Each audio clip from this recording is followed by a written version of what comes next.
you know, Hmm. where he just talks like the intro and everything. But like, um, I don't know. Like I knew it was an anthology. I knew that the episodes would probably be of varying quality. Um, but like I didn't know that it was only like it's only been one season, Yes, and only been one that season. there's apparently no talk of the show like ever getting a second season. Like it might just be like a limited series that just did that one season and that's it. And that was a little surprising to me because by the time I came away from the show, I was just like, like yeah, I could see why some people might have issues with it, but like I Mhm. pretty much like I thought overall it left a pretty good taste in my mouth. I mean, Yeah. as I'm sure you're aware, there's like one or two episodes that some people loved and that I hated. And like I guess I can understand why the show is so divisive because what is scary to one person may not be scary to someone else. And I don't know, I've been pretty flummoxed because I've just been like, oh well, some people are going to hate my opinion on this and so on and so forth. Like, what did like when you watched it? Like, what was kind of your just thing with it? Like did it leave a good impression for you or what?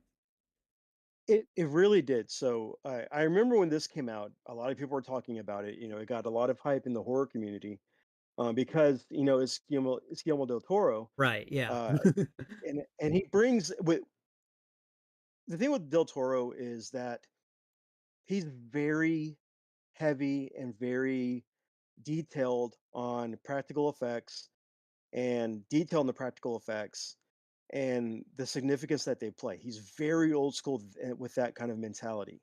So when you watch Hellboy, the whole is it Hellboy 1 or Hellboy 2 where it has the troll market?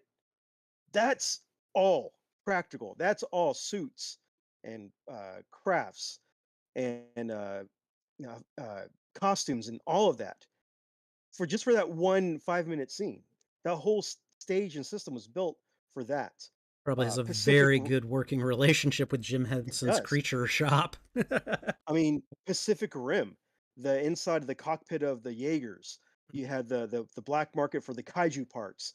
All of that's practical effects. That's all like sculpted and built.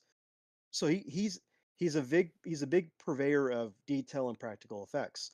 So Okay. knowing that, but at the same time with Del Toro, he's got a curse that basically he'll do something really good, and Uh-huh. when it comes down to a sequel or a send off part of that project, he doesn't get it. I mean, we never got a Hellboy 3. He didn't get to do Pacific Rim Part 2, and that was mostly CGI'd. So and then Shape of Water, I mean, amazing work, but he didn't get to do a follow up. So Well, this uh, is this is going to be a fascinating conversation for me yes, simply because I'm largely fairly unfamiliar with a lot of Del Toro's work. I've seen like one or two things. I had no idea he was involved in Pacific Rim. You telling me that, I was like, oh well, yeah, well, and the other thing is I haven't seen Pacific Rim either. So, um, but oh my, yeah, I know. Like when I when I do my movie watch alongs these days, I try to make sure that at least 50% or more of what I watch is just stuff that I've never seen because there's just so much out there that yeah. that people are like, how have you not seen this? Did you know, for instance, that until this year I had not seen any of the Jurassic Park movies? I did not know that. I thought I because Yeah. there's like one, two, three, four. There's 6 movies Mm-hmm. and 2 TV series or Mm-hmm. 2 animated series and a Lego movie and a Lego Yeah. game. Yeah. No. So by that kind of spread, you think that somebody would at least people would have at least seen one of the movies or one And of the things. and I mean, like when you and I were adolescents, that's when the first Jurassic Park came out, right? Like Yeah, you would yeah. think that I just got like immersed in all of that. That would have been like the perfect time for me to get not I don't know what rock I was living under at the time. Totally passed me by. And it was I think it was in January of this year. I actually did my very first movie watch along stream on the channel. was Uh-huh. Jurassic Park, and I think if I remember correctly, if I remember correctly, I think that for the title I put something like Gen X man finally watches Jurassic Park for the first time. Wow. So yeah, So it was a great experience though. wow. So yeah, But I mean, Del Toro just has, and there's Del Toro's other works. I mean, people will say Pan's Labyrinth. They'll say the have movie seen Pan's Chronos Labyrinth. Okay. or the movie Chronos, which it's funny because you got Ron Perlman in that movie who speaks Spanish. So Oh, it's okay. funny to hear it's funny to hear him speak Spanish for a few segments. Devil's Backbone. I mean, Del Toro has a crazy like list of movies that he's made, but the detail in the craft and in the prosthetics and the effects and everything is just so that's what he's known for. And there's like a running joke that because he always carries a book around with him when he's on set and when he's directing and everything. And Right. the running joke is that he's carrying around the Necronomicon because that's Del Toro. That's what he does. So Okay, yeah. That's actually really funny, and I really like that joke. Um, yeah, and I don't know. I guess we should probably get the stream actually underway now. So I'm gonna go ahead and get okay. us rolling. But hey everyone, Spidey Librarian here, and welcome to this discussion for Guillermo del Toro's Cabinet of Curiosities. I just get, sorry, I just got done watching this series. I was watching it on Tuesdays this month. I was doing 2 episodes at a time. I just finished episodes 7 and 8 last week, and so this week I have got with me my friend Aaron Garcia from the Front Row Negative podcast. He is a fellow horror aficionado and he has seen the entirety of this series as well. And so we're going to be talking a little bit about this show, what we like about it, what we maybe thought could have been done better, and probably a bit of kind of how we feel this show is going to leave its mark on the horror genre, if at all, since its advent. So, Aaron, how are you doing, my friend? I'm doing good. I'm glad to be back on the show. I know we always have fun discussing I guess, more of the macabre elements of the Spideyverse. With we did the scary Yes. ones, uh, and we talked some other characters too. But it is the spooky month. It is one of my favorite holiday events of the year, and that's Halloween. Oh yeah. No, And no. we're talking probably about one of the biggest fans of Halloween, which is Guillermo del Toro. I mean, if you've seen the guy looks like a Tolkien character brought to life, but he's got a massive knowledge of the horror genre. He's very detailed in what he wants, and it's quite possibly that he does have a real life Necronomicon under his arm on every movie set that never leaves his side. So let's talk a little bit about just kind of your impressions of the show. First of all, what I'd like to know is like did you watch it as it was coming out on Netflix? Did you watch it a little after the fact like I clearly did? Um and what did you what were you experiencing kind of as you were experiencing the show for the first time? So I didn't watch it when it first came out. So basically, in the last several years, because of all the streaming services that are now available, me and the wife have been able to catch up on a lot of shows that we've been recommended, which happen to be crime dramas or crime thrillers or cops and robbers, mafia type stuff, all of that. Well, whenever you finish a show, uh, and if she's not dealing with the kids, I will go downstairs and try to watch something else on the side as I'm waiting for her to pick our next show. Okay. And it Does the cat because I know you again you like your horror media. yes. Is that not her jam? I'm wondering. She's more into the comedy horror or the dark comedies Oh, okay. or the slasher mystery horror. So basically, I mean, Scream, Tucker and Dale versus Evil, Tremors, uh, Happy Death Day, Right, right. uh, Cabin in the Woods, those type of elements where it's not like too gory, nothing satanic. Can't have any of that in there. uh, Fair. but mostly that type of classic slasher type of genre. I mean, she'll sit down and watch a Friday the 13th with me. Uh, but then when it comes to something like the Deep House, she's like, nope, nope, don't want to see that. I'm out. Okay. So after we finish the show, I'm usually waiting on her to come down or do the next show, and I'll start watching something on the side to kind of uh, fill in the void, fill in the gap for myself. And I remember it was already on my queue because it's Del Toro. I like his previous works: Right. Kronos, Pacific Rim, Pan's Labyrinth, Devil's Backbone, amazing stuff. So I remember I see him like, oh, it's only 8 episodes. I can start that. Right. And I remember started watching it, episode one, and I just burned through it all within a week and a half. I'm like, this is great stuff. This is good stuff. Yeah, And then I'm like, I took all month. I kind of want to applaud my own restraint there. yeah. And then I started researching because I'm like, okay, this came out fairly recently. When's the second season coming out? And that's when I was really let down because, like we were discussing earlier, Del Toro, he does have a curse. He'll have a good start, but Del Toro never finishes. He's he's like who's the guy who did the Game of Thrones books? Oh, Never George R. finishes R. it. Martin. Yeah. Yeah, George R. R. Martin. He never finished. He hasn't finished it yet. So this that Del Toro has that movie curse, or I'll start a series or a movie legacy, and then he never finishes it off. He started Pacific Rim 1, didn't do part 2, which is and it shows in the quality. Right. Yeah. Hellboy 1 and 2, didn't do a part 3. That was for what, our second remake now. So I mean, at yeah, least he he's got a kind of second movie, I guess. I don't know. yeah, at least he got a second one. Um, but it is Del Toro, and I trust his practical effect. I love his practical effect works, especially in Hellboy with the troll market.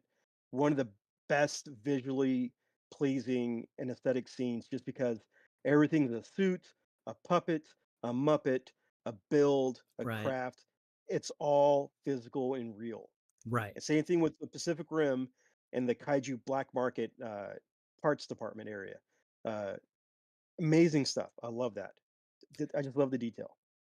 Um, yeah, no, he I mean, you can love CGI all you want, but I think if anything, one argument that you can make about the Marvel Cinematic Universe, for example, is that they, at least it seems lately, there's been, for the most part, like an over reliance on CGI. But Yeah, when they have brought it back to practical effects, like they're doing with Agatha all along right now, actually, that's what I've heard. it Yeah, makes a huge difference. And everything, it it changes the actor's performance, and it really can have a huge effect in terms of giving them something that they feel they can relate to and interact with. And so yeah, I think there's a lot to be said that, while the benefits of CGI can definitely be argued as well, if you over rely on them, that can be a problem. And it looks like that's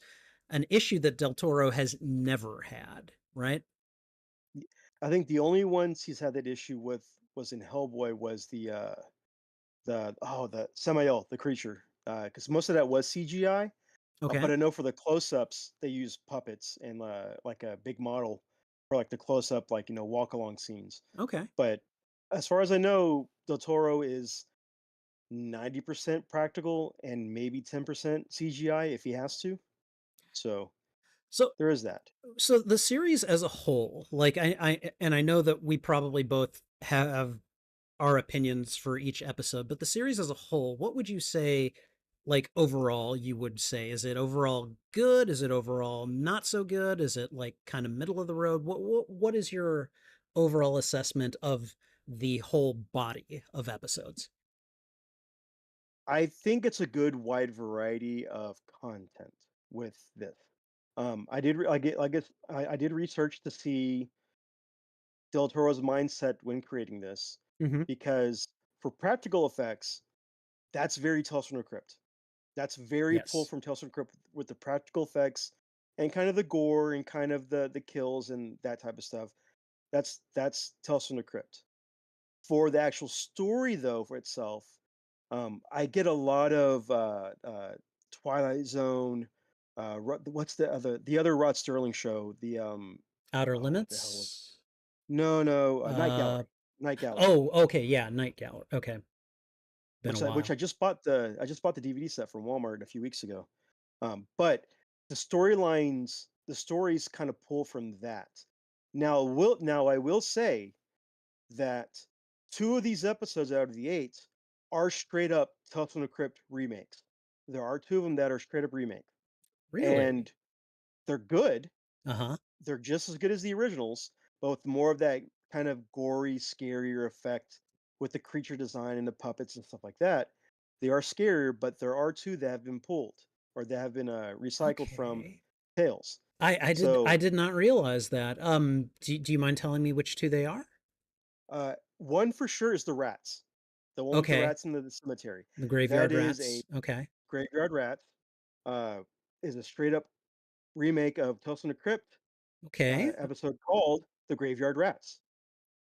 All right. Uh, there's that one, and then the other one is, I want to say it is, I wanna say maybe it's the one with the skincare product, Oh, or the outside. yeah, The Outside. Okay. I think those are the 2, but I know for sure the Graveyard Rats one, only because, uh, a while back I started rewatching Tales from the Crypt, the episodes, Uh huh. and that was one of the final ones I ended on was that episode, Interesting. as I Interesting. started rewatching them again. Okay. Yeah, I mean, I think overall, I remember I think after I'd gotten through about 3/4 of the show, I started looking at reviews for the show, just like Mhm. what were people thinking about the show, which for the most part I thought was pretty good. Like there are definitely some episodes that are better in quality than others, and Yeah. there are some that are like, while they're entertaining, they're not very scary, But I was surprised at how many reviews I found that was like, this show is frighteningly average or something like that. And I was like, I do not understand, at least having watched the first 6 episodes, like what you're saying here. Like, are we watching the same show? I'm like, the last 2 episodes would have to bomb really hard in order for Yeah. me to agree with an assessment like that.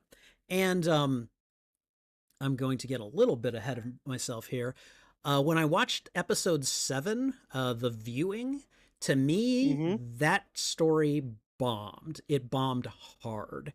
And I was just like, oh God, like it made me nervous to watch the last episode because I was like, Yeah. oh, if this one is as bad as I thought the other one was, then I'm gonna have to agree with these people that I don't want to agree with. But fortunately, the last episode, "The Murmuring," I thought was it was a good story. I enjoyed it. It was maybe a little light on scares, but like overall, I kind of understood where it got its horror kind of cachet from, But yeah, I just overall was like, yeah, I mean, this is pretty good for the most part, So yeah, do you have? I want to be careful in how I phrase this. Do you have a favorite episode and or a scariest episode out of this bunch? Ooh. I Yeah, mean, the rats one was pretty that one was pretty scary, the rats one. Um, I did like the very first one, Lot 36. I thought that Lot was pretty 36 was a good. very strong start, I thought. Yeah. Um, the viewing Hmm. reminded me of the video game, Carry On, which I played, I think, last year or 2 years ago Carry with on. the yeah, the one where you play, like, the little meat wad alien that, like, gets abilities, Uh, and it's, like, escaping a laboratory. That's uh, you play as an alien that's trying to escape a laboratory. okay. I don't I've never heard of it, so okay. Yeah, it's I'll have to basic look for it sometime. I would say Carry On is a game where you play as the Thing in the Arctic Circle, and you're escaping, but the ending reminded me of, The Viewing. Okay. that one happens. All right. And Okay. then I thought the autopsy was very well written. I really liked the autopsy Oh just because of God. 'cause how it was written. Yeah. No, I don't think anyone who truly watched that episode can really have anything bad to say about that episode. Like there was so much about that episode that to me was done perfectly. So yeah. Yeah. Um. So your favorite episode is did you say it was the viewing or was it The the favorite episode is probably Graveyard of Rats, graveyard rats? uh, Okay. because, there's for me, there's that fear of claustrophobia where you're, Okay. like, in a tunnel that's small that you're climbing that you have to climb through, Mm-hmm. and that is scary to me. So, Fair. when that in that episode, the guy's crawling through rat tunnels. He has to turn around at some points, and he can't really do it easily because of how, small the tunnels are. Right. But he's also getting chased by things that have, giant teeth that he can't really defend himself because he's crawling, his arms are pinned down.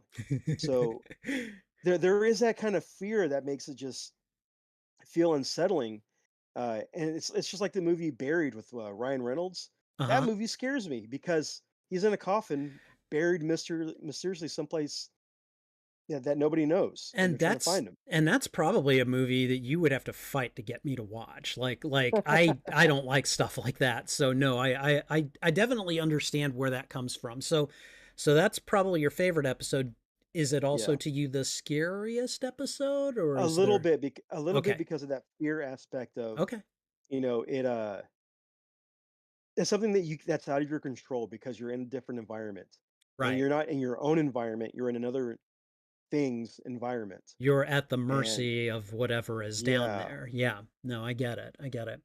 Um for my own part, I definitely think that probably my favorite episode is like again like the good episodes of this show. I mean, they crush it. They knock it out of the park.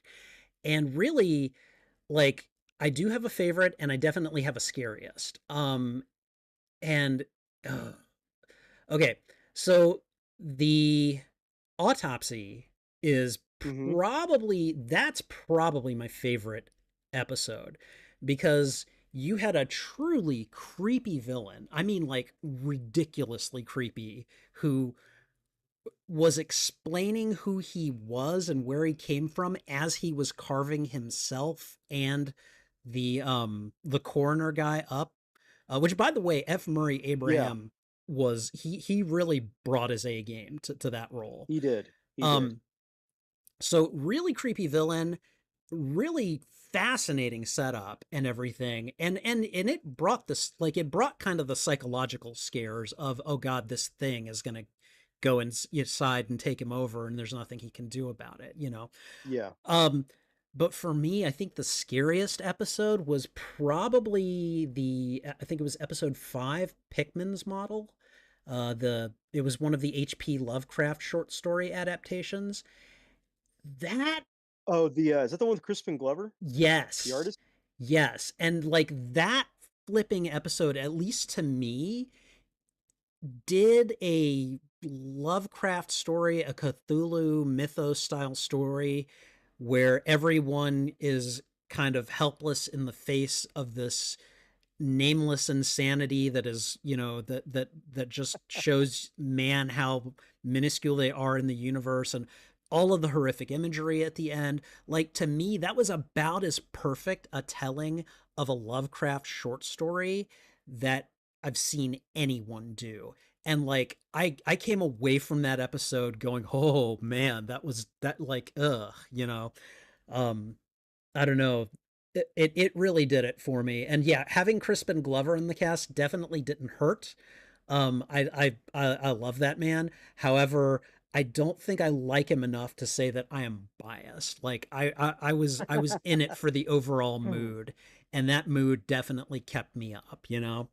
But like, Oh, and the I will agree on that. yeah, and the thing is, like that one is also a contender for like best story, like best episode, as is like The Outside, you know, like again, the ones that brought it, they brought it, and I was just like knocked on my rear end. Okay, Yeah. What I a mean, Crispin Glover doesn't get enough credit for some of his works. yes. I know people say he's weird when they're interviewing him or whenever he's talking about projects or because he stays in character. That's Yeah. fine. Yeah. However, uh, there's a movie that he's done called Lucky Day where he's a guy born in the US, but he thinks he's French and he's an assassin. He's a hitman for hire. That sounds about like what I'd expect from him, you know? And so he gets mad at people for not speaking French to him while he's in the US. And it's hilarious because he's the bad guy, but he's making it just awkward. And Oh yeah. it's a good movie. It's a fun movie. What is it But called? Lucky Day. Lucky Day. All right. I'll have to place that one on the list of movies I need to watch. So many that I need to watch. Um so which episode of this show would you say needed the most improvement? Which one were you just kind of like, I didn't care for that. I'll probably say the final episode with the birds. Um, Okay. I thought it had a good setup. I Yes. thought it had a good middle, but I think the ending was a little bit too obvious Mm-hmm. and wasn't, I guess, put together well. Okay. I know the whole episode. I know what the whole episode's about. It's a touchy topic to cover uh, with that theme that they were going for. But As a parent, I would imagine yeah, you you definitely would have some things to say about that story too. Yeah. yeah, and I think that was a very Hollywood-esque way of ending it, Okay. but done in a safe way that didn't really wrap up the whole show because that's the final episode. Yes, it And is. usually with the final episode, this is the ending scene is what wraps up the whole season. It's what will keep or that's what will make people want more or ask for more. And if that's your final episode, that was a bad choice. Okay. I would have switched number 8 with number 5 and I would have had that. Ooh, I have a really hard time debating you on this one. Like that. I definitely feel like Pikmin's model would definitely be a good place, like a good ender episode to be like, hey, here's your recency effect for you, you know? Yeah. But yeah, I don't know, like I probably would score the murmuring. I mean I liked it okay. Um I I think what helped for me were the casting of the two lead roles, because Yes. I recognized both of those actors by their faces and I couldn't put names to them. But the husband was from the Walking Dead, and he was Rick on the Walking Dead. Yeah, So yeah, he was Rick. hold on just a second. Hi sweetie, how you doing? Okay, I love you.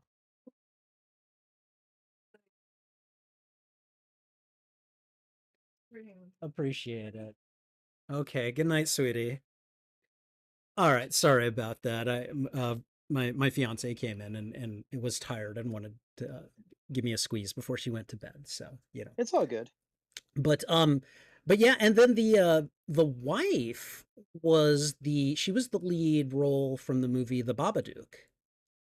Yes, she And was. I was like, cuz I kept looking at her face. I'm like, where have I seen her before? And I'm like, oh, it's the mother from The Babadook. And so, like, I kind of feel like when they were writing this script, I feel like they at least had her in mind because this felt like a fairly similar role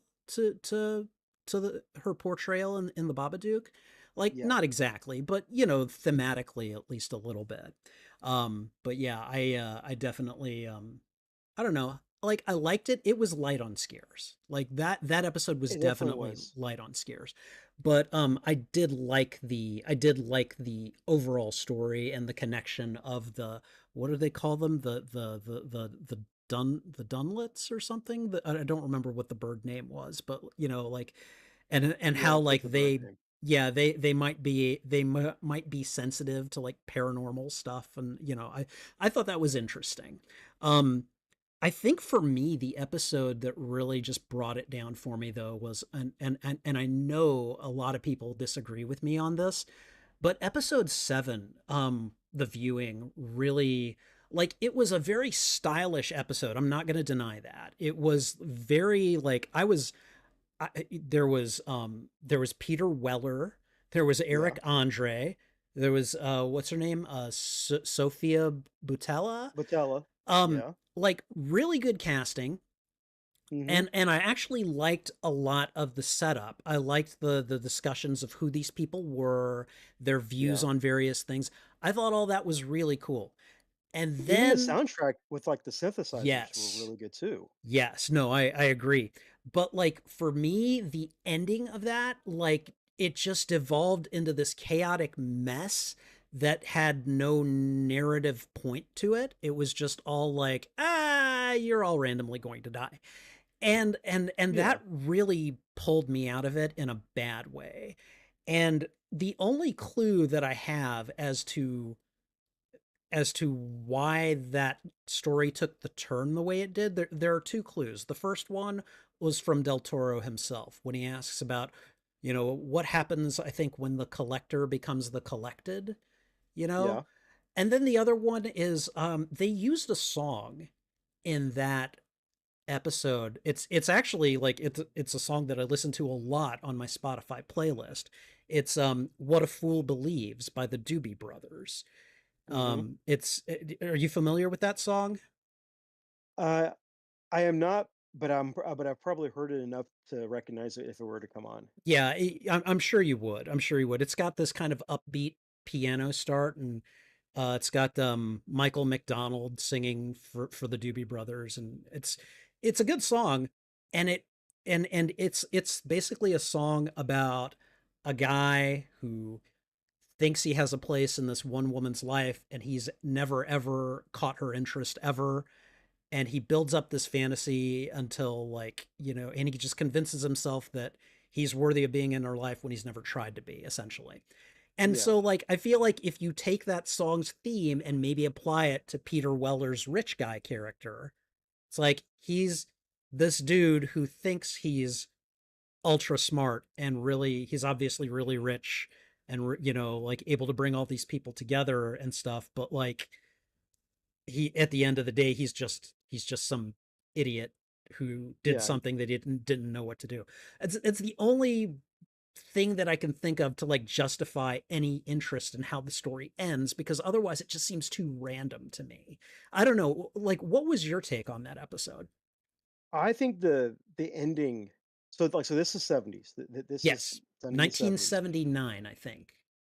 Or that's the time era for the story to take place. Right. And this is literally, I'm trying to think of my okay, so 54 was Night of the Living Dead. Then you had Okay. uh night, dawn, day, land. You had Return to the Living Dead with the 80s. So this is kicking off the age of like the zombie genre. Zombie Fulci's zombie series, all of this. Okay. And the reason I'm bringing that up is there's always an outbreak in those movies, and that starts with one person. And the So ending of this you think this is episode, the start of an outbreak? this is the start of an outbreak as he's walking through the sewers, uh, king off. And I made the comment about the game Carry On, uh, which I think it's on Games with Gold or PSN. It's one of those indie games, which is basically that's how that game ends. Is that you're going into society as a human or disguised as a human, and that's how it ends. And Oh. with this one, while the story and setup is kind of a like very artsy, very 70s synthwave or 80s synthwave styled, Hmm. the ending is the start of an outbreak. And this is how it's done by negligence. done by someone who thinks that they can buy and own everything, Right. done by, people who think they're smarter than everybody else. Okay. It's done by people who don't who are, a whole bunch of John Hammonds for Jurassic Park and not Uh-huh. enough Ian Malcolms. So, Interesting. And with that interpretation, I can be a little bit more on board with it. I guess I just wish that was communicated a little better, you know? Um, I think it should have been. yeah. I think it should have Um, been. all right. Well, I mean, we've talked about we've talked about the final episode, the murmuring. We went one back to episode 7, The viewing. the viewing. So why don't we just kind of go up the ladder in reverse order? I think number 6 was Dreams in the Witch House, which is another H.P. Lovecraft adaptation. This one definitely was no Pickman's model for me. Um, No. like did you like this one? Did you dislike this one? What was your take I on it?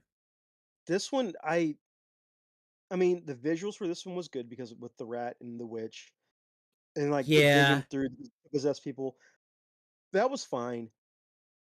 But to me, it's just kind of to me, it's easily forgettable.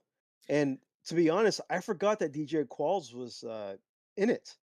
who? And I'm like, I like his work. I mean, Road Trip, The New Guy, his episode on Creep Show on Shutter. I like his work. I think he's a good actor to do some of these things. And I completely forgot that he was in it because I just completely just kind of glossed over this episode. It wasn't visually it Was was good with the whole switching between the worlds with the uh-huh, drugs. right. That was interesting, but this episode it didn't bring anything to me. It didn't really do anything. I mean, the ending was thought that was pretty good, but there's no there's nothing that just grabs you that makes you remember this episode. This is one of the H That's my opinion. this is one of the Lovecraft stories that I haven't read. I've read Pickman's Model, and so Hmm. and I know they took some creative liberties with it, which I'm fine with because that again to me was just a damn good, like, you know, really scary adaptation of a story. But like this Yeah. one I've never read. I don't know how it actually ends in the text. Lovecraft did occasionally write a scary story with a happy ending. He occasionally did do that, and so he could have done that with this. Um, I mean, I guess Rupert Grint's character ends up dying, but like he kind of wins in the sense like doesn't he bring his sister back at the end though, or is she still a Uh, ghost? I think she's still a ghost. I think Okay, this is the one where like everybody dies. Like okay. everybody, there's no happy ending. Right. But like it's it's to me, at least on the face of it, it's a fairly forgettable Lovecraft story. And it, aside from like Rupert Grint being in it, I'm like, hey, it's Ron Weasley. Like aside from that, there's really not much. Like, I guess there's one other thing that I remember, and that is, that is a brother trying to save his sister Yeah. Yeah.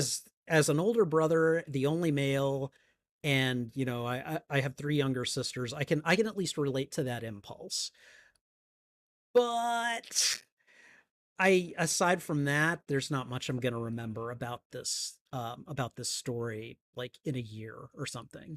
Be like older brother played by Rupert Grint. Okay, and that's all I remember. So Yeah. um, and I guess we've kind of discussed Pickman's Model. What did you think of it? I enjoyed this one. Again, Crispin Glover, he's the I see I understand the way he acts. And I understand Yes, how he gets into his character. He's one of those method actors that has to become the character to play the character on screen. And right. that's his method. That's great. So he gets into that mind. Uh, Besides him being creepy looking to begin with, I mean, if you haven't seen Willard, go No. watch it. Okay.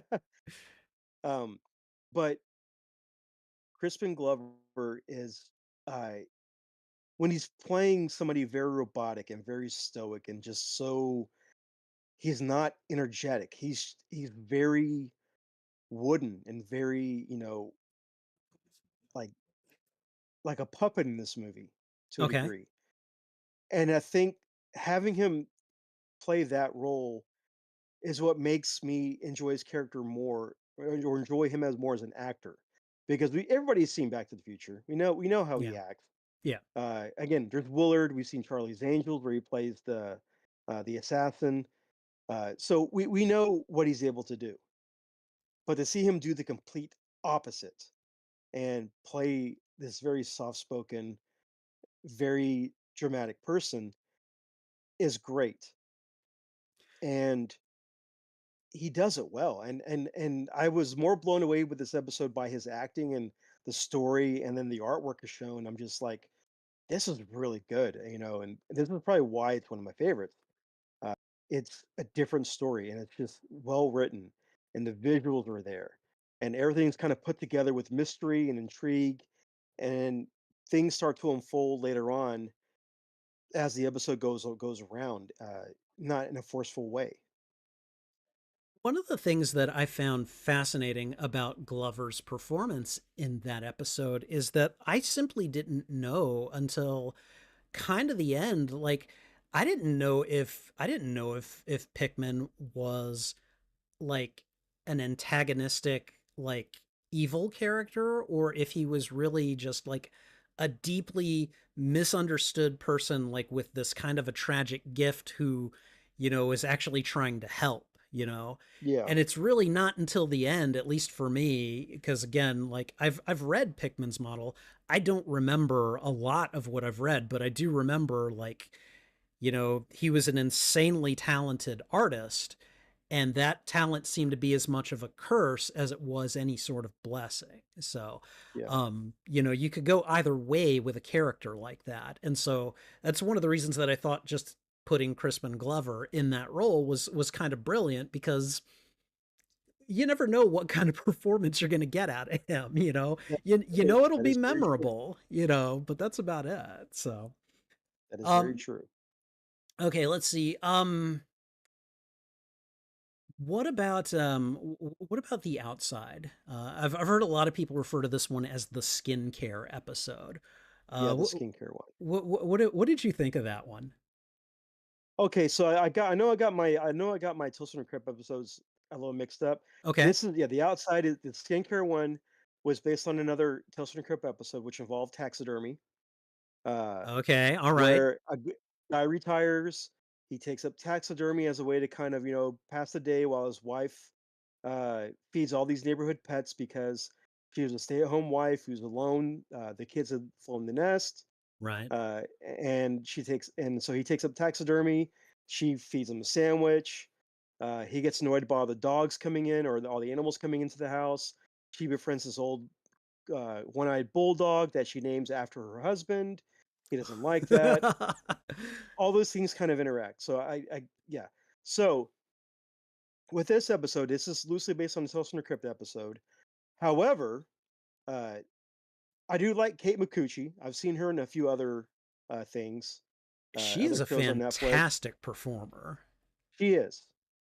She's also a really good artist too. If you follow her on Instagram, she's finding like junk in her alleyway, like outside of her apartment or her loft, and she like paints over it and like does marker drawings and stuff like that, like 90s style art I that she just either gives away or she auctions off. I had So no clue about that. I know that she does, like, I know that she like plays a ukulele and sings as she well does. as acts and stuff, but I had no idea about the art. That's really cool. So yeah, she does that. But um, I find her very entertaining. I think she's a good actress that just Yeah. hasn't found her big spotlight yet. But it's coming. It has to come. But uh, giving her look and what the story is about, uh, it fits. This is one of those roles that she fits the role perfectly. Yes. She fits the character perfectly. As somebody who's very mouth. It's not a glamour model, not somebody that the workers at her job fantasize over. She's kind of got what's the movie? The She's All That type of Right. Yes. uh, kind of story going on, and then she's given a gift. She goes to a Christmas party. She brings it's a white. Oh Elephant man. Christmas party, Oh, that Christmas uh, party scene. and she does taxidermy. She does Uh-huh. taxidermy, so That's she what she brings does. Yeah. what squirrel or a chipmunk I think or it was a squirrel. she brought yeah, a squirrel as her gift, and you can see the just cringe on the other women's face when they open it and they see Oh, it, and they give her skincare products, I and felt that that's coming so far in uh, advance too. I was like, "Oh, this is not going to work." Oh. yeah, I was like, oh, oh, shit, it's she's all that. This is what she did in in the Oh, sequel. I'm sorry. Sith Apple just responded in the chat. He said it was a duck. Okay, I misremembered. So Oh yeah, okay, it was a duck. Yeah, it was a duck. thank I you, remember Sith it was a Apple. small animal. Yes, yes, it was. I remember it was a No, very small apple she or a does small she animal. does a really good job of playing this person who wants to be more than what she is. Like, and and and I kind of feel bad, but I also kind of don't for her husband because her husband is at least like he's at least saying like the right thing. He's like, "Honey, you're perfect the way you are." But like and he's played by Martin Starr, whom I'm coming to love because I'm watching Tulsa King and Yes, I've seen him in the Spider-Man movies. Are you watching Tulsa King? I finished season 1, we haven't started season 2 yet because 'cause we're watching Fargo. Okay, all right. If you get to season two, because I'm watching them as the episodes drop, if you get to it in Yeah. time, I'm gonna do once season two is over. I'm probably gonna do a discussion of that season. So if you can finish it in time, I'd love to have you. So, but anyways, like Martin Starr, like you know, by the time she kills him, I've mostly lost sympathy for the guy because he just seems like he's disguising complacency with trying to be a good husband, you know? And, you know, it's sort of like when like if you have a I don't know, like let's say skincare products weren't the point of the debate here. What if she was trying to like for instance lose weight and she wanted to do it simply because she wanted to make a change. She wanted to be healthier. She wanted to, you know, like basically experience a life that's different than the one she's currently experiencing and that she can kind of like, you know, I don't want to say easily do, but she can do it, you know. Yeah, Then he kind of falls into the trap of just I'm not going to encourage you. In fact, I'm going to start to discourage you because now it's starting to inconvenience me. And so by the time she kills him, I'm just kind of like, you know, like I kind of feel bad for him, but dude kind of brought it on himself, you know.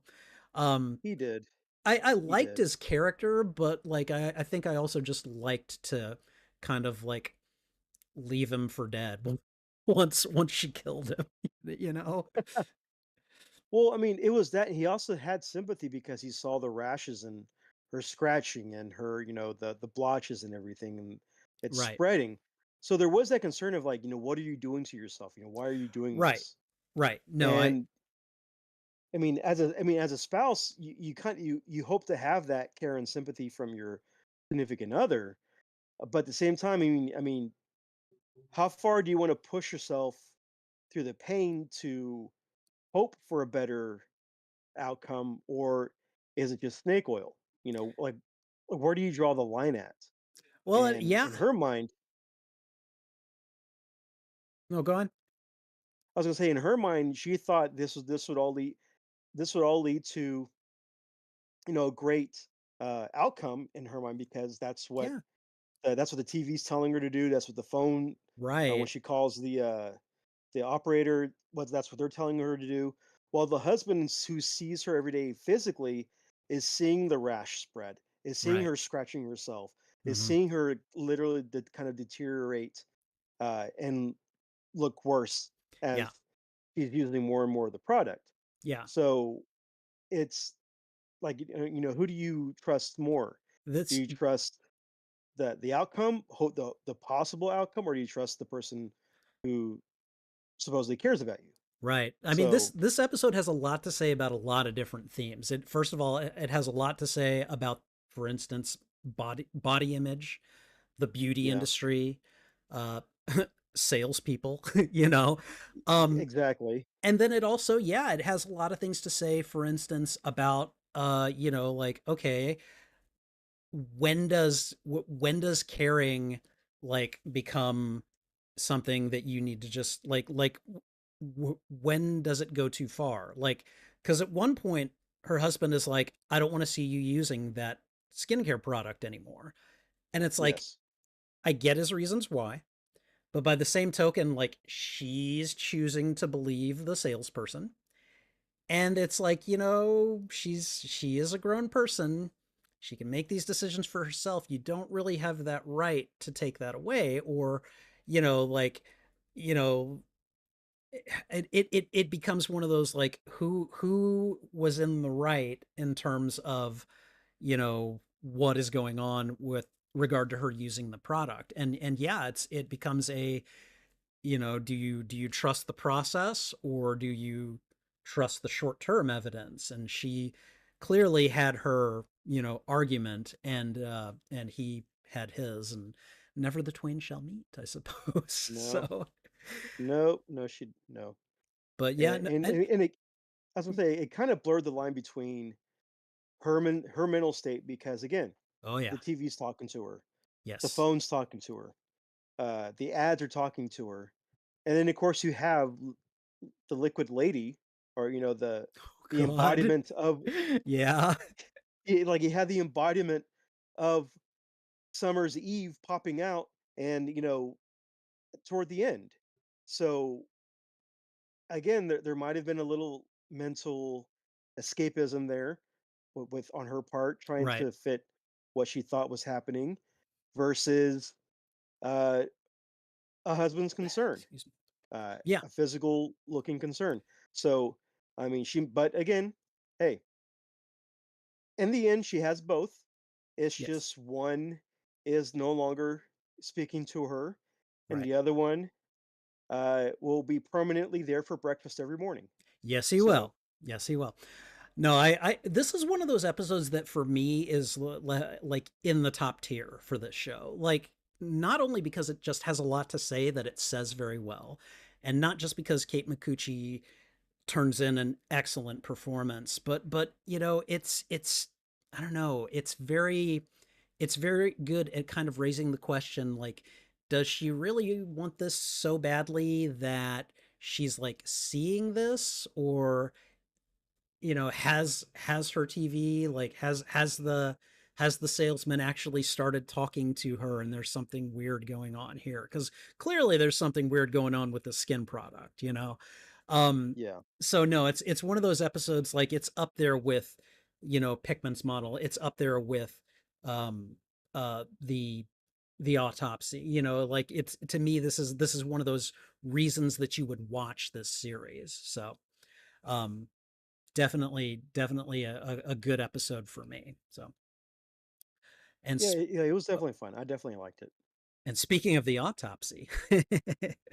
I think I've made pretty clear how much I like this episode. Do you have anything you want to say about it? No, I mean, I think we've already covered it pretty well, as we were jumping around earlier. But yeah, this, I mean, the only thing I could think of is the mortician, or the expert, must Hmm. have a severe high quality, or high uh concept of pain, uh to be Yeah, able to do that to himself yeah. to end the episode, because Well, uh wasn't he dying? Like, didn't yeah, but didn't still, I mean, yeah, like, he was dying, but I mean, of to affect those vital parts and then to cut yourself, uh, it's all that's a lot of pain to yeah, really take in. yeah. No, it Uh, is. It is. But I kind of feel like, again, and this probably has a lot to do with the fact that F. Murray Abraham is playing this character. And again, yeah, it's just this old guy, this likable old guy, who is suddenly confronted with this ridiculously creepy, scary villain that has lashed him to a table and is operating on himself with the intent of operating on him eventually. Which, again, like, that just blew my mind in one of the best ways possible. Like, I watched the autopsy and the outside on the same night, and I was like, God dang, I don't know which of these episodes was better. I mean, I think I've decided that it's the autopsy, but I was like, these are both really good episodes. But Yeah. like it's just like I like to think that he had the power of righteousness on his side, you know? Like I may be able to put myself through this pain, but I'm doing it for a righteous cause because I'm gonna flip the bird to this guy. And he did. He did. He definitely did. Okay, let's talk about your favorite episode, right? The graveyard Yeah. rats. Yeah, So you great. said Yeah. you said this one is based on a this is like a remake of a Tales from the Crypt episode, right? Did I get that Yes. correct? By the same name. Yeah, by the same name. Okay. Um my take on it is probably a little less forgiving than yours. Now, I'm not going to say I didn't like the episode because I did like the episode. I was entertained by this episode. I Mhm. thought that the whole like his annoyance with the rats was kind of hilarious. I think that when he goes underground and he sees like the kind of like the kind of cult alcove with all of the statues and what did he take that one of the things said it was mine and tried to take it back from him? What was it, like some kind of amulet or something? Well, yeah, like the amulet that there. Yeah, Well, it starts off with him. There are these two grave robbers right, that he dresses up as a cop right, and yes, stops them, but then he ends up robbing them yes, because he is also a grave robber. yes. And it's and that twist. I'm like, okay, this is where it's going. This is where it's going. Uh, and yeah, and it's amulet. Now in the Tales from the Crypt episode, I want to say it's either a ring or it's a bracelet Okay, in that okay. episode, but it's still a piece of jewelry that they see that he notices upon burial and that he wants to get. And so In the Tales from the Crypt episode, did he also go by the name Masson? I don't remember. Okay. See, and the thing is, like, I eventually remembered his name because he kept saying it. And do you know the vibe that I got from him the entire time that I'm watching? What was that? Fraser Crane. He was basically kind of like a corrupt Fraser Crane. And once I saw him that way, it was very difficult for me to remove, like, it was difficult for me to remove myself from what I felt were like a lot of, because there were definitely some comedic elements in this episode. And so, like, again, I was entertained, but it was because this was a character that he feels like a corrupt version of another character that I really like. Okay. And so it was just kind of like me sitting there going, well, he's getting what he deserves, kind of thing.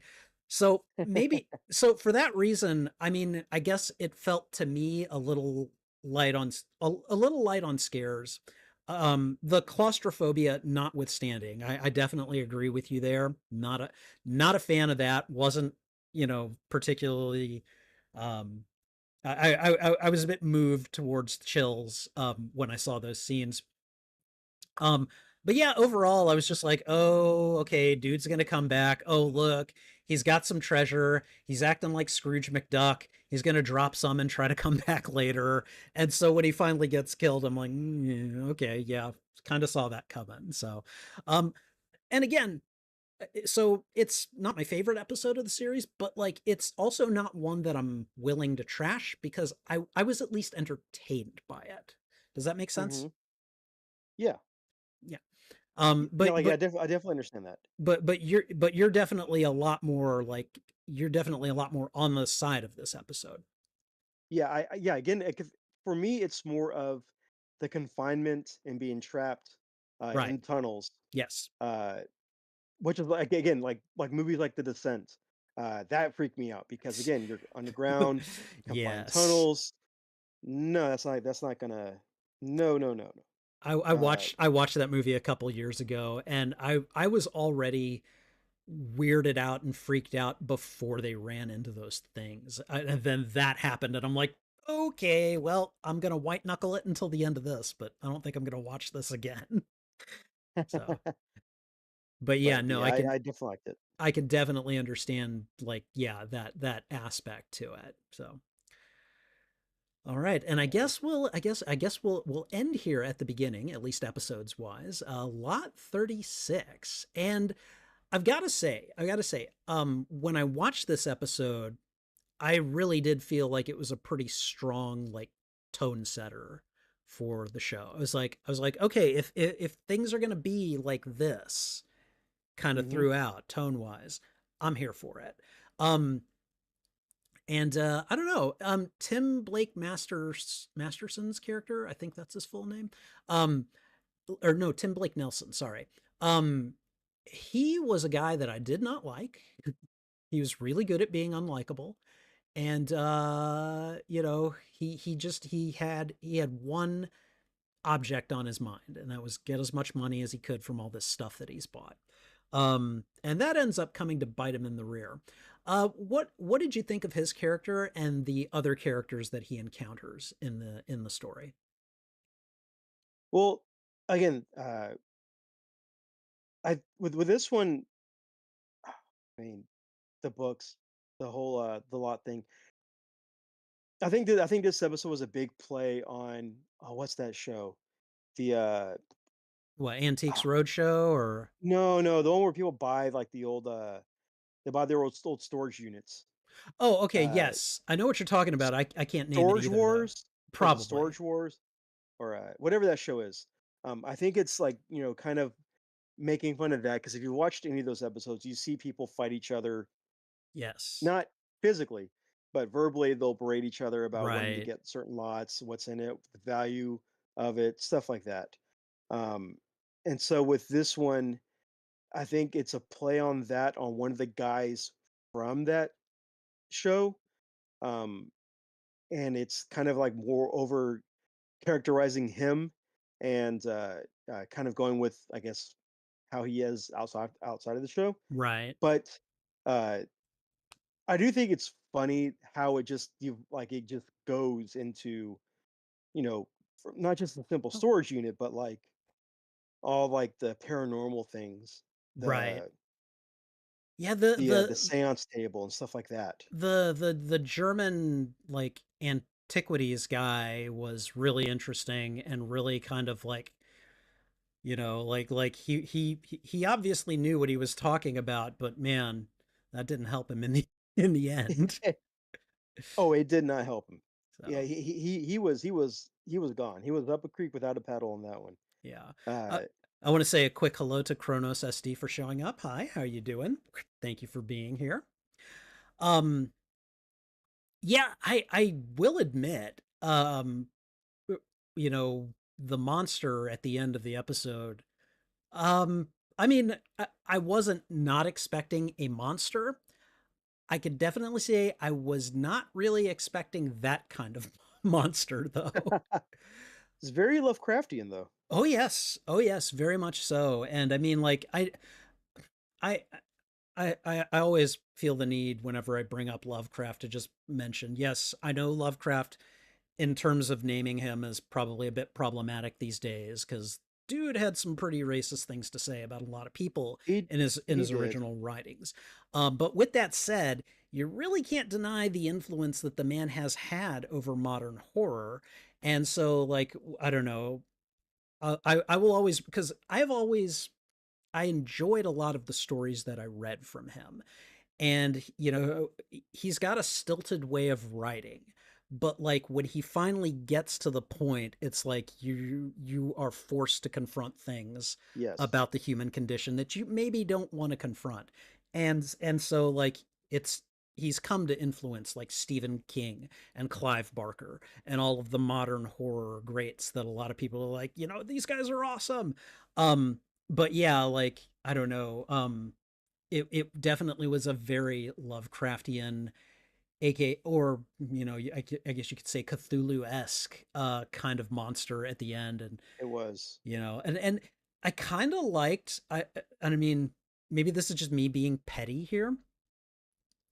I kind of liked the fact that when he was trying to get out of the building and avoiding the monster, and the woman whose lot he had already bought and wouldn't give anything back to her, she's in a position to save him, Mhm. And she just kind of looks at him and is like, nope, screw you, and just walks away.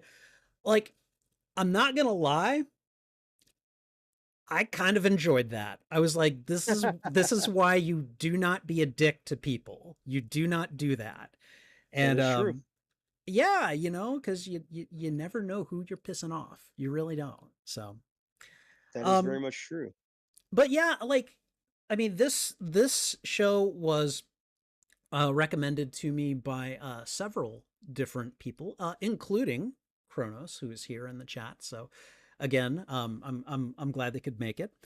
But That's a fitting name. Kronos is a fitting name since that is one of Del Toro's, earlier movies, which, again, as we talked earlier, you get to hear, Ron Perlman speak Spanish.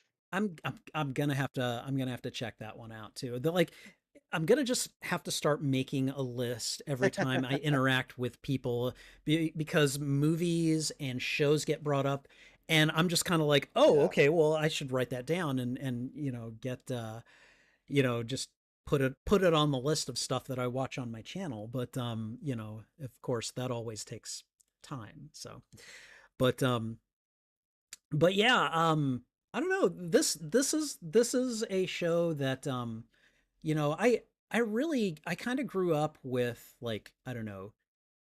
I remember the Twilight Zone, which, that's, Mhm. let's face it, that's a little bit before our time. Its heyday was a little bit before we were walking the Well, earth there are here. I mean, there are But several iterations of Twilight Zone, and we have right, right, the but OG classic, I'm the referring to, yeah, '80s I'm referring to the classic one. But then, like, I class. remember I remember growing up with, like, Tales from the Dark Side. Did you ever Yep. watch that? Oh, Oh, yeah. I such a got the good whole show. collection on DVD. Such a good I show. love anthologies. I love Yeah. anthology series and Yeah. anthology movies. So And I those are my never thing. I never really watched any of the, like, I think I might have seen when I was like a toddler. I might have seen the occasional Alfred Hitchcock Presents episode where, Okay. he talks about the movie, and then like a movie is shown, and then I was a kid. I never paid attention to the movie. So but like, I liked that touch in this show. I liked Del Yeah. Toro showing up, giving a quick blurb, and then, like, saying, okay, here's our tale, here's an artifact from it, and here's the director.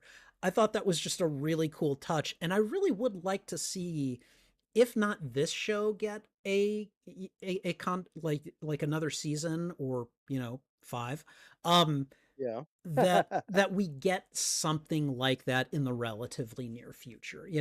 Like, I, Yes. I like Yes. this kind of stuff. Like, I haven't watched American Horror Story. I haven't, like, I think the only serialized horror show that I have watched any time in the last few years has been The Haunting of Hill House, and that was good.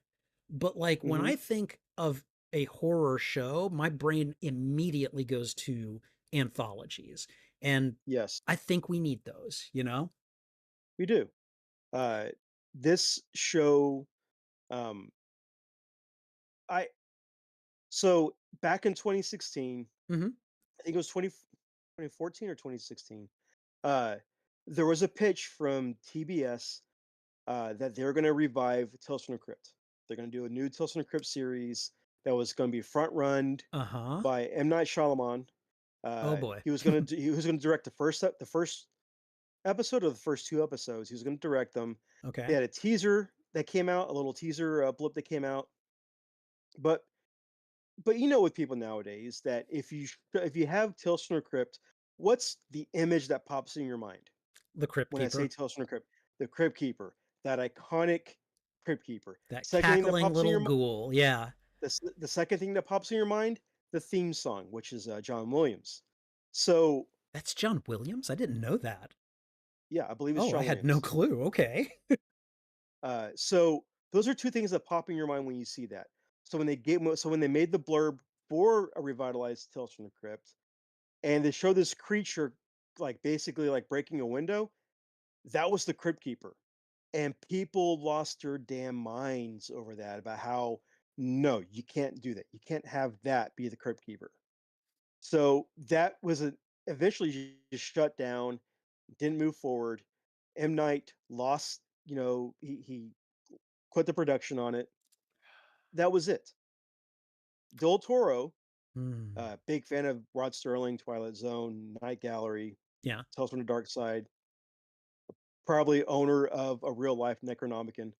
Uh, he, I think this show was a love for all those anthology based shows because you have Twilight Zone, you have elements from Twilight Zone, you have Oh elements yeah. from Night Gallery, elements from Dark Side, elements from Crypt, Creep Show. You have all those elements from all those things that made those movies and properties successful, and he put them into this series, and I think uh, that's what he was trying to do with that. I mean, the opening, very Rod Sterling esque, with him Oh going yeah. to his cabinet, opening up a different section of the cabinet to bring out an artifact to explain the story. Yeah. Very well done. Very good intro.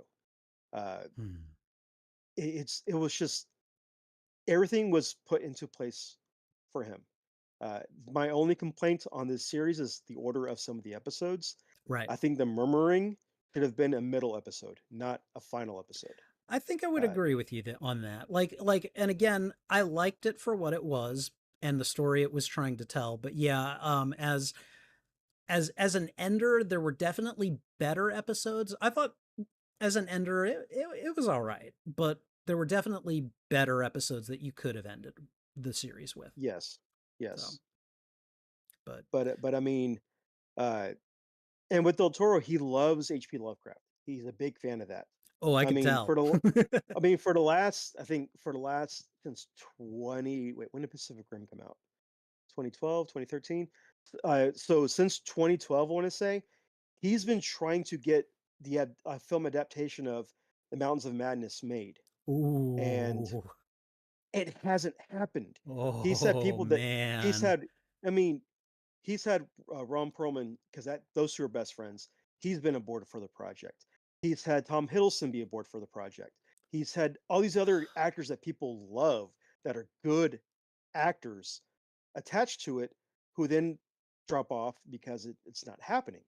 But imagine Del Toro's Mountains of Madness, what he could bring not only to the creature effects, but to the practical effects, but to the story, the drama, and all of that that intertwines with that. Dude, Uh, let him executive produce that and then get the director from Pickman's model to direct at the Mountains of Madness. Oh man. yeah, I Oh mean that would be amazing. That would be amazing. man, no, I've got shivers just thinking about it. Oh, love it. No, but I mean overall like this is just one of those shows that I am really glad that I have watched. I think for modern day horror anthologies, I mean, I've seen Channel Zero, I've Yeah. seen have you seen Two Sentence Horror Stories? Have you watched Yes, I that one? have. Um, Yes, I have watched that. Yeah. I think I've seen like a season and a half of it, and my God, is that a good show? Um, but I like will say this, though, go on. with that two sentence horror stories, Mm-hmm. I will say this: it starts off good, Mm-hmm. but then as you start to get farther along in the episodes and the seasons, it feels very CW esque. It feels very CW styled.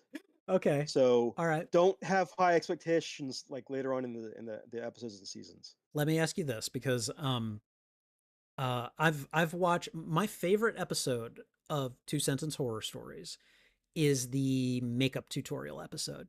Do you know which one I'm talking about? That one was good.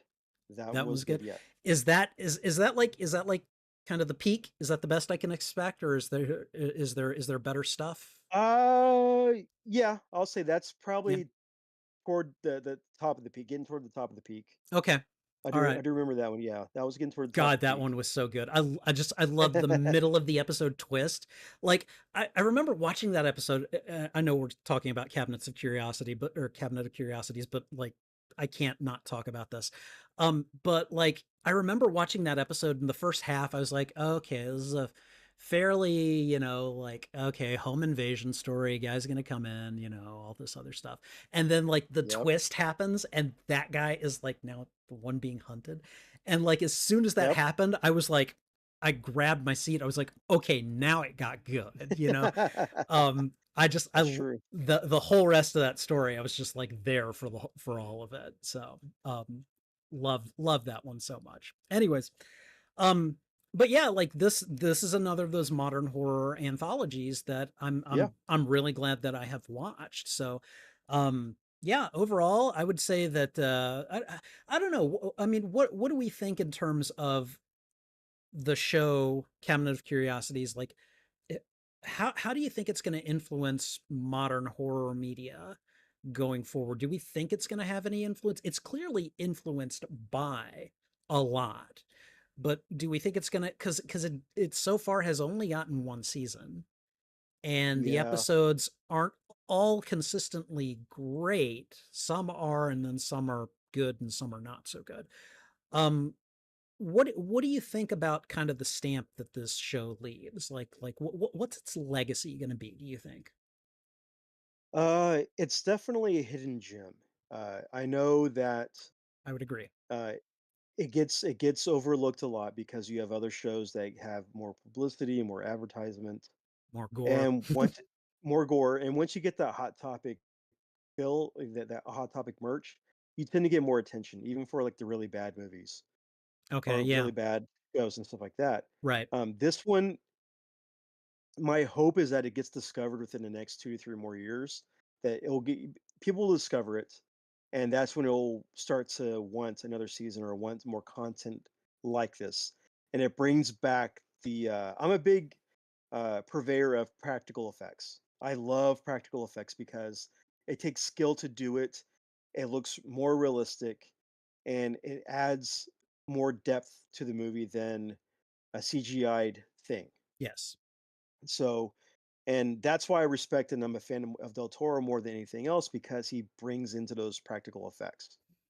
So, uh, my hope is that, shows like this, shows like the Creep Show series that's on Shudder, bring in more traffic and bring in more inspiration for practical and physically made effects over, CG and green screen.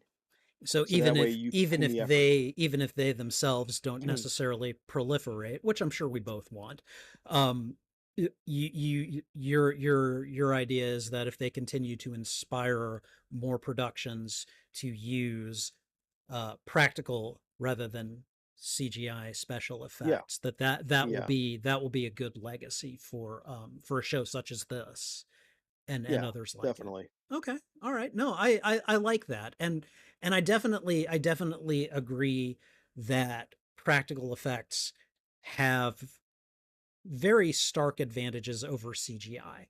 I understand the advantages CGI has as well, but like there really is something about the physicality of practical effects that really kind of makes it really helps to elevate actors' performances in a way that CGI just can't do yet. So, you know, It does. It so does. It causes that reaction. I mean for instance, the biggest example I could give, for practical effects and that shock factor was, The Thing, whenever the chest cavity part on the movie The Thing with, Kurt yeah, Russell. I mean, that was a take. The reactions were all authentic for that one. right. Sure, they had to go back and do kind of more reshoots with more facial expressions, but the initial reaction was authentic, and that was caught on camera and done really well. But then you have something like I think the best example was, of, CGI that you have to kinda look and see where it's at with the movie, oh, what was that terrible shark movie? Sharknado, or no, Sharktopus, where on paper, the creature design looks really cool, but when they're filming the movie, it's so badly CGI'd that the eye contact is not where it's supposed to be. It's just, yeah, it's Okay. like, why? Yeah. No, and yeah, I like that take. I like it a lot. Um no, this is a great series and I'm definitely glad I watched it. Like every year on my channel, I've decided I'm gonna do watch-alongs, and I'm gonna in October I'm gonna definitely try to keep the media as kind of horror slash scary spooky focused as I can. And so And so Del Toro's Cabinet of Curiosities is definitely a good start to that. Um, but I definitely will want to look for other media like it in the future. Yeah. Excuse me. And I don't know, this was just like, again, it was a good show. I really did enjoy it. So It was a lot of fun. It was a lot of yeah, fun. yeah. Um Let me think. Off the top of your head, and we're gonna end the segment this way, but off the top of your head, um, two questions. Okay. One, do you have any recommendations for any shows that I might watch, either next October or any other month that I decide to do horror content on my YouTube channel? Because I don't think I'm gonna just restrict it to October. I don't think you can do that and call yourself a horror fan. No, if you're a horror fan, every day is Halloween. Mm-hmm. That's just the Mm-hmm. nature of it. Yeah. Uh, ooh, off the top of my head. Yeah. Okay, on Hulu there is a show or a series called Bite Size Horror, Bite size which is a lot horror. of fun. Okay. Which is it's like the 2 minute 2 sentence horror stories, Okay. but more you get more minutes to it added to it. Same kind of Okay. same kind of thought process and element to it, but really a lot of fun. All right. Um, I I will always recommend the Creep Show series on Shudder.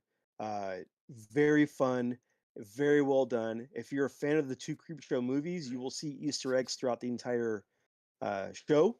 Okay. And if you're a super fan of the Creep Show movies, then you know the thing about the ashtray, the little ceramic ashtray. You know what that is, what it does, and what it means, and that kind of lore is also included into the Creep Show TV series on Shudder as well. Okay. Uh, I highly recommend those. Uh, for other TV shows, I mean, Lovecraft Country was a lot of fun.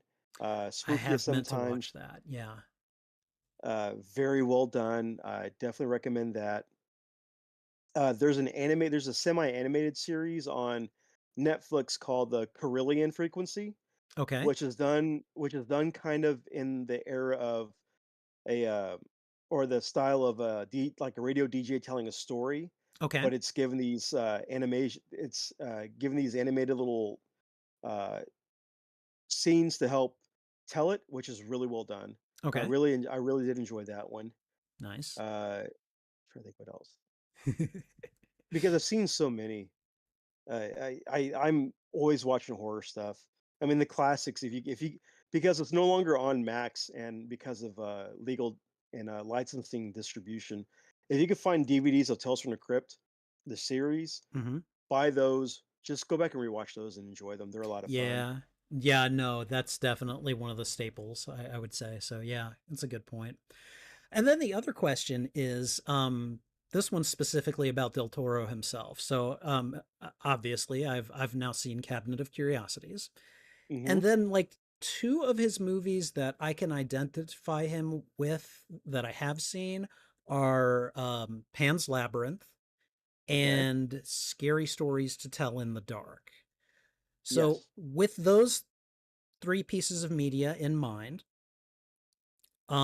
where would you recommend I start, or I guess pick, like, I don't know, three Del Toro kind of classic movies that I should watch in addition to what I've seen in order to get a better idea of his particular touch on these things?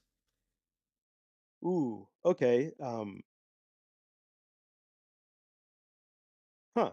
Okay. So because he's kind of all over the place with That's his fair. movies. He does different things. I think I've seen the Um. first Hellboy. Hmm, I don't know if I saw the second one. So, okay. but I've definitely seen the Uh. first one. So, Yeah. Kronos is definitely Kronos. Okay. one of his earlier ones that's a thing. Okay. Uh. Yeah. Hellboy 2. I'm gonna say Pacific Rim just because that movie is just that's one of the It things I feels loved like one of was those that. movies that, like, it's kind of like Jurassic Park. Like, I missed it and I really should go back and make myself watch it simply because it was such a big deal, you know? It's and Pacific Rim is so well put together. Yes, it's kinda cheesy, and yes, the fights happen at night because they're saving on, detail in the fights and everything like that. Right, right. But it but the but I mean, the theme song is kicking in. It's got a theme, it's got good music. You have great actors, the special effects are great. So that's just a whole experience, I guess is the way to say it, is a whole experience.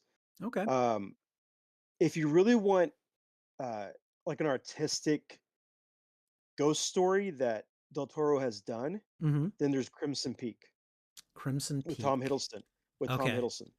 Oh, And alright. and and, Charlie Hunnam too. They're both in it. At the Okay. height of their basically, at the height of their fandom with women, they're both in one movie, and I think that was a selling point, was that you got Gotcha. Loki and you got Jax Teller. That's Uh hilarious. Okay. Crimson uh, Peak. Alright. Crimson Peak. And that one's very visually stunning. It's very visually well done, Alright. with colors and the atmosphere. It's just well done. So, Nice. uh it's a good one. And then, yeah, I mean, like, those are some of the high points. Okay. I Cool. would suggest Devil's Backbone, but only after you've seen Chronos to kinda get a better understanding of his style. Okay. Alright, so Chronos before Devil's Backbone. Okay. Yeah, yeah. Very cool. Alright.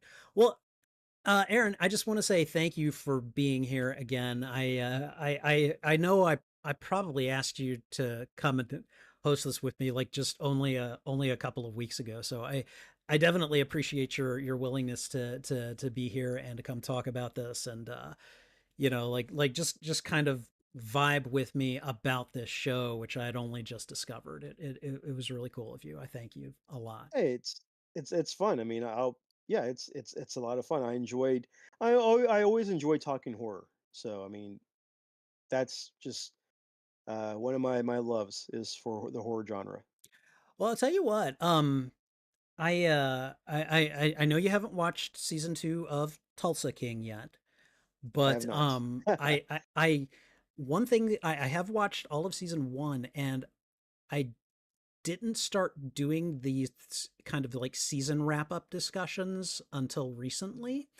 But if you'd like to talk about season 1, I would probably need to rewatch some of those episodes. But like, I would definitely be down to do that, and I can dangle little hints of what's going on in season 2 in front of you to try to get you to watch it.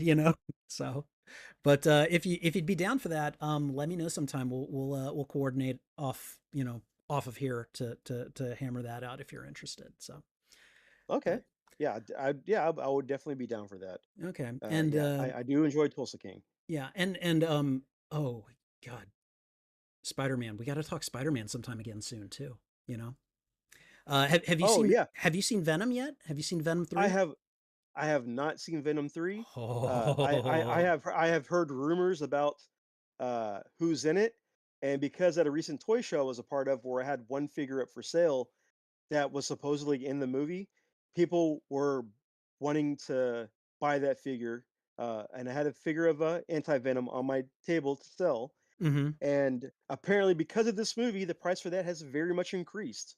So, Huh. thank you, Venom 3, for, freeing me a few extra dollars for this movie, for this figure, for this Marvel Legend figure, because without you, uh, it probably would not have sold. Well, that's awesome. I will say for my part, because I've always had my issues with the Venom movies. This one, to me at least, probably the best out of the series. Really enjoyed it. Really enjoyed the action. Really enjoyed the humor. And I don't want to say much more, but there's a lot more to enjoy. So I cannot wait to hear what your reaction to it is going to be. So I'll be looking to hear that in the near future, hopefully. So Yeah, I do wanna see it. Uh, I know I have, friends that went to go see it, and they got the popcorn bucket and the cup and everything else. Um, and I'm just like, I haven't seen it yet. But I do want to see it. Uh, is on my list to watch Okay. eventually. Yeah, it's good. I think you'll enjoy it. But I think we're going to go ahead and I think we're going to go ahead and wrap up. So again, I just want to say thank you to Aaron for being here, and thank you to all of you who joined me tonight. I really appreciate it, particularly Sith Apple and Kronos SD. Thank you guys for Uh, being here. yeah, And Kronos brought the name. He brought that name for this episode. yeah, absolutely, absolutely. So, all right. But in the meantime, thanks for being here, guys. Take care. This is Spidey Librarian, and go ahead, Aaron. And Aaron. Oh, and Aaron. And until my next stream or upload, I'll be wishing you a good day. Bye.